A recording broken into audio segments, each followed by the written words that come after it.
I went to college. I went and worked out 5 hours a day, and I was working on construction, because in those days in bodybuilding there was no money. I didn't have the money for food supplements or anything, so I had to go to work. So I worked on construction. I went to college. I worked out in the gym, and at night from 8 o'clock at night to 12 midnight, I went to acting class 4 times a week. So I did all of that. There was not one single minute that I wasted. And this is why I'm standing here today. With the age of 20, I went to London and I won the Mr. Universe contest as the youngest Mr. Universe ever. And it was because I had a goal. You see, if you don't have a vision of where you go, and if you don't have a goal where you go, you drift around and you never end up anywhere. 74% hate their job in America. The majority of people don't like what they're doing because they're really not doing it because they didn't have a goal and they followed this goal.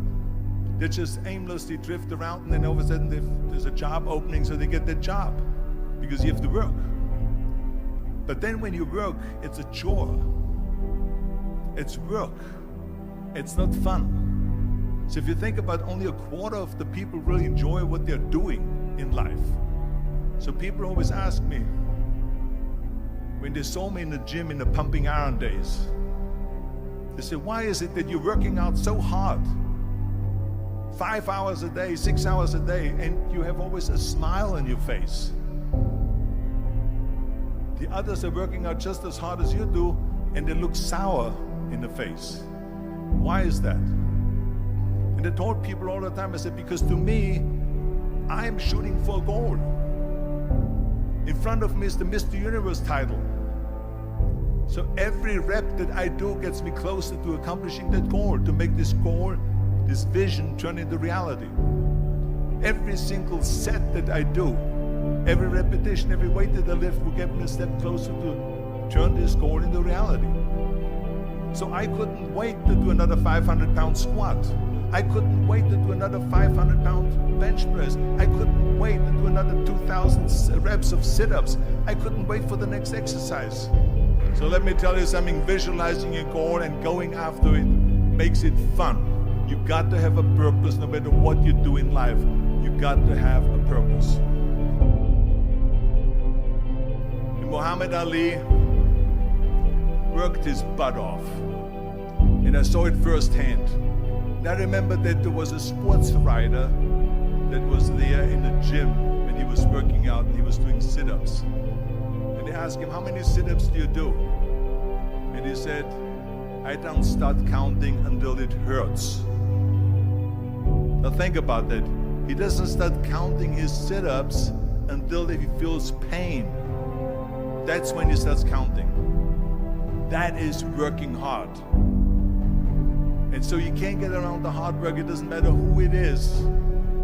Work your ass off. There is no magic pill. There is no magic out there. You cannot get around. You have to work and work and work. Make sure of this and make sure of that and all that stuff. So it's work. And it drives me crazy when people say that they don't have enough time to go to the gym for 45 minutes a day and work out. Or to do something for 45 minutes to an hour a day to improve. If it is physically improve or if it is mentally to improve. Imagine you read 1 hour a day about history. How much you will learn after 365 hours in 1 year. Think about if you study about the history of musicians, of composers, how much you would know. Imagine if you would work on a business, on some business that you want to develop every day for an hour. Imagine how further along you will go and get. So it drives me nuts because when people say we don't have the time, we have 24 hours a day. We sleep 6 hours a day, so that gives you still 18 hours. There's someone shaking their head out here in front. They say probably, I don't sleep 6 hours, I sleep 8 hours, right? Or just sleep faster. So we have 18 hours a day. The average person works around 8 to 10 hours. So let's assume it's 10 hours, so we have 8 hours left. Then you travel around an hour a day, maybe 2 hours a day. So now you have still 6 hours left. So what do you do with these 6 hours? What do you do with these 6 hours? Then we eat a little bit, then we schmooze a little bit, talk a little bit to people and all that stuff. But you can see how much time there is available if you organize your day. So you got to work hard. I hate plan B. And I tell you why. Because we have so many doubters, as I've said earlier, the no-sayers. We have so many of those people that say no, and you can't do it, it's impossible. That is okay, because we just turn off, as I said earlier, and we listen and we hear the no being a yes. You can't do it, you can do it, and all of that. So that is possible to do that amongst all the negative people around you. But when you start doubting yourself, that's very dangerous. Because now what you're basically saying is that if my plan doesn't work, I have a fallback plan, I have a plan B. And that means that you start thinking about plan B, and every thought that you put into plan B, you're taking away now that thought and that energy from plan A.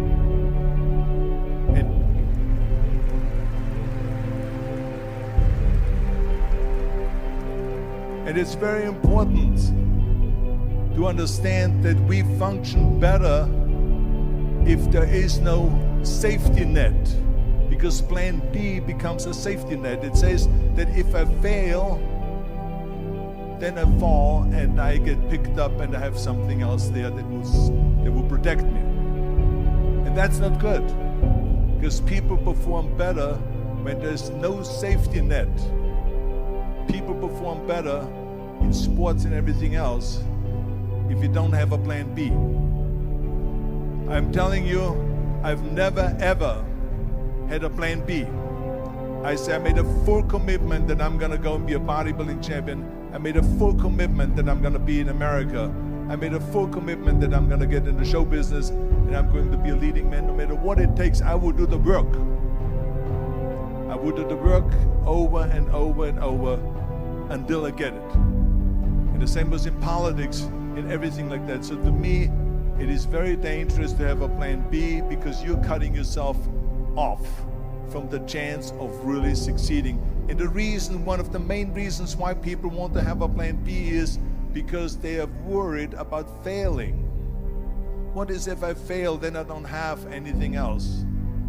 Well, let me tell you something, don't be afraid of failing, because there's nothing wrong with failing.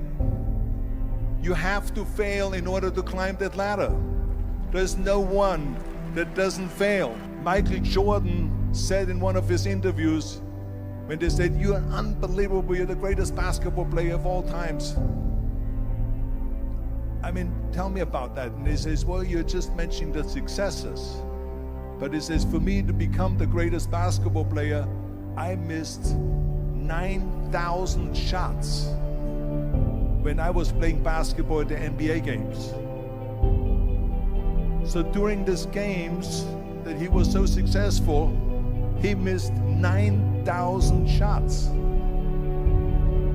Does it make him a failure? No. He's one of the greatest basketball players of all times, but he failed 9,000 times. Do you get it? We all fail. It's okay.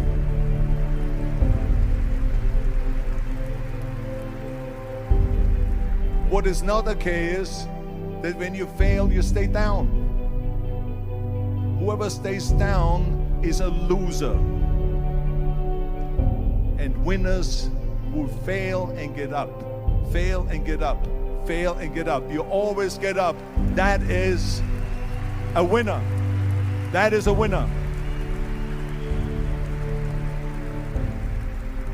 I failed in bodybuilding. I lost bodybuilding competitions.